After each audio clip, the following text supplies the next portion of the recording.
ჩვენ შევთანხმდებით იმ მიზნებზე, რომელიც 1 მილიარდი ადამიანის უსაფრთხოდ ყოფნაში დაგვეხმარება ნატოს ტერიტორიაზე. განსაზღვრავთ ნატოს ხარჯებს და ჩვენ უკვე ვიცით, რომ უნდა დავხარჯოთ უფრო მეტი თუ სურს რომ მივაღწიოთ ყველა ამ მიზანს. ამის კეთებით კი ხელს შევუწყობთ თავდაცვის ხარჯების ზრდას კანადას, ევროპასა და ამერიკის შეერთებულ შტატებს შორის. სურს მადლობა გადაუხადოთ თქვენს პრეზიდენტს იმ ძალისხმევის გამო, რასაც უკრაინასთან დაკავშირებით იჩენს.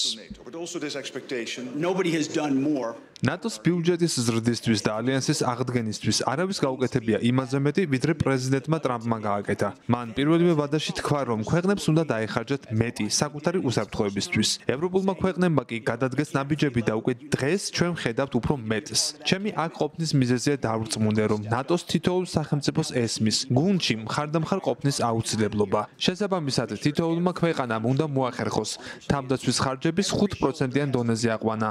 საფრთხის ბუნებიდან გამომდინარე. At that level of 5% to